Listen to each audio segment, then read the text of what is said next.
Hi, this is Jim Cranston from 7 Every Minute and 7everyminute.com, the podcast and website about reimagining your life. Thanks for joining me tonight to talk about those pesky soliciting calls and what we can do about them. So let's get started. If you like what you hear today, please leave a like and tell your friends and send me a message. Thanks for joining me tonight to talk about some tips about those unwanted phone calls that you might still be getting, yes, even on your cell phone. And I apologize for being so late tonight. Like I mentioned last week, there's a new workflow going on right now due to some changes in Meta, Facebook. And so it's been a little bit challenging, but we will get it worked out. So the whole topic of spam phone calls was driven home to me this afternoon by a call that was definitely targeting an older demographic, and that's what really caught my ear. Um, it was from a call center, probably in India, and the background noise was really high, and the agent's English was not very good. So not such a good start for targeting, a demographic that often uses hearing aids, but that's another whole topic. But no, what caught my name first was this fellow's name was James. Oh, the same as mine, sort of. How nice. It's something in common. Actually, it was probably the same as the name on the purchase call list he was reading off of, where my public records name is James, not Jim. Oh, and it's probably just a coincidence, you might be saying. Come on, Jim, don't be so paranoid. Well, no, because I had the pleasure of calling another call center later in the afternoon, and what a coincidence. Wasn't that Indian gentleman's name James, too? I guess they had just, must have been the week for James. So, you know, and I'm not picking on India, don't misunderstand me at all. But there are a lot of call centers there because it's an industrious culture and many people there speak English. But it's always interesting. This is a business sort of thing. They'll start and they go out and look for call centers and they'll trial somebody and it'll be really, really good. And I've been through this firsthand. It'll be really good. And then when they actually release it, then they put it into a huge room. There's 200 people. You can hear all the other people talking, saying the same pitch to somebody else, which I could hear in this particular call. So this isn't picking on a culture or anything, but it's just picking on the reality of where people put a lot of call centers because it is economical. But so, hint number one, don't be even a teeny bit swayed if their name, the caller's name, is the same as yours, because most likely it really isn't their name at all.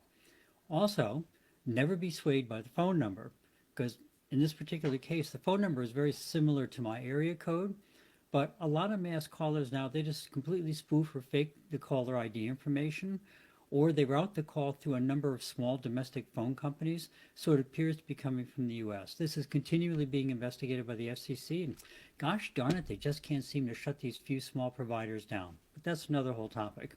But back to James number one. He was selling, no, actually, he made a point he's not selling anything. He's offering for my consideration in-home health aids, including bathing, cooking, companionship, even running to the grocery stores to get groceries for me and bring them into my home. Now, while I have no direct interest in that, I know a few people that might, so I suggested that he send me some info, much more info, in the form of an email so I could review it and share it. Oh, this isn't just, I'm not just trying to be a personal preference if I like email more than phone calls. No, this is to try and get the caller to actually send me something that has a traceable delivery history. And also it has a real cost that's higher than just an auto-dialed phone call. So my normal topic, and whenever anybody calls me, I get calls like this all the time on a very number of different topics, um, is to get them to do something that's more tangible and more costly. Specifically, to send me either an email or send me something in the mail. And especially send me something in the mail is the highest cost, and almost nobody will ever do that. Some people will send emails, but even if they get an email, now you have something a little more tangible that you can go with and something to see, look them up and get more information. But, big hint number two, of course, he was unable to do any of those things, at least not right now, and he had a whole bunch of reasons why he couldn't send an email and they never mail things. And, but he had to make the offer on this call. Well, if the big warning sign in that is, in that particular case, where only he's making the offer and it's on his call and he's doing the recording, then they have the complete record of what was said. But we'll talk about that in the next topic. So, I asked him, okay, so what are they actually providing? How much does it cost? So super warning number two, James immediately starts asking me yes no questions. As soon as I start pushing, he starts trying to get me to say the words yes, because yes or no questions are very obvious questions. So, would this be interested? Did you do that? Do you buy groceries? Do you eat? Just trying to get me to say the word yes. So, listen up. This is super important. Actually, it's super, super important.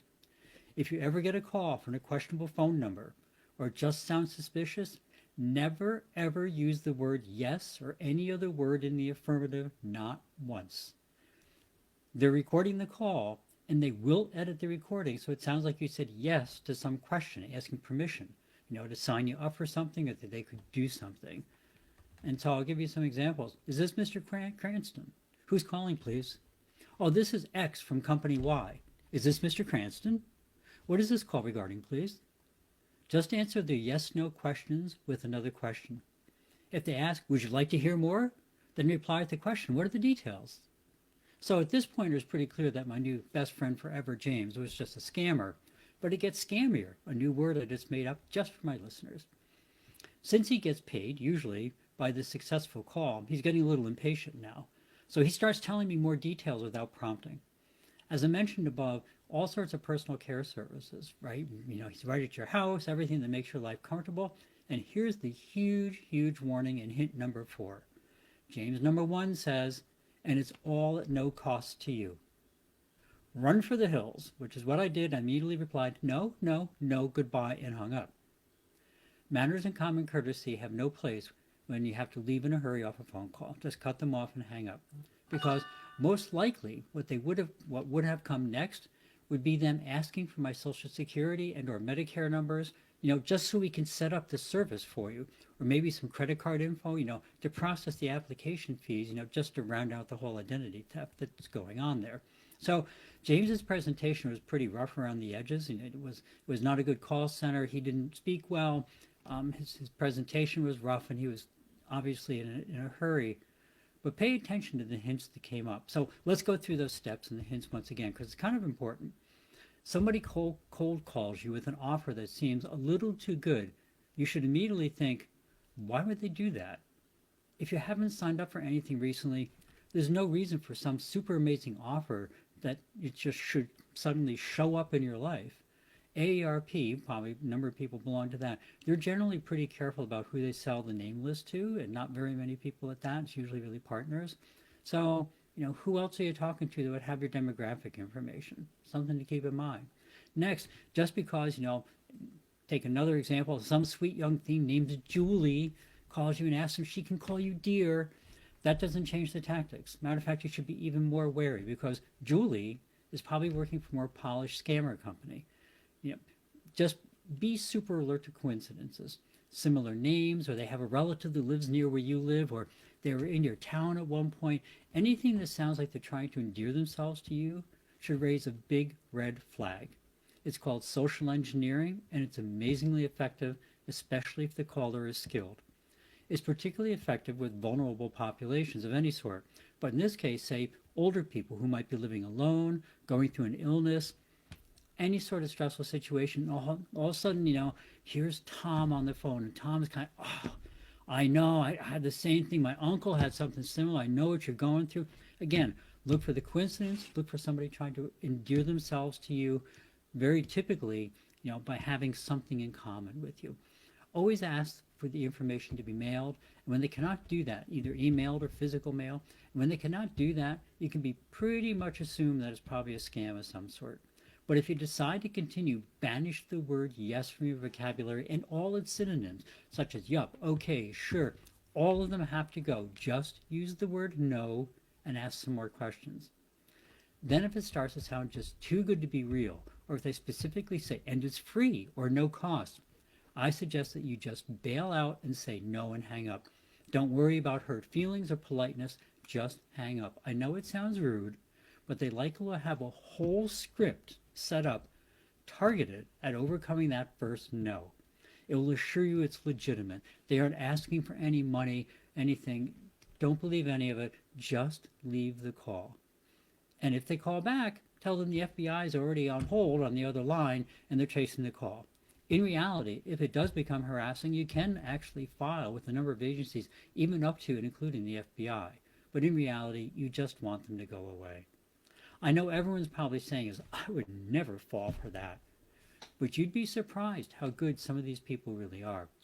Some friends of mine, one of my friends had some information leaked just from general sources. They had some public things on Facebook and stuff, and their friends were scammed out of a few $1,000s by this really slick social engineering ploy, where they had obtained enough personal information about my friend and her social life to make it sound like they knew her. And they went through and they talked about other things. They talked about how, I think I went through this very many episodes ago.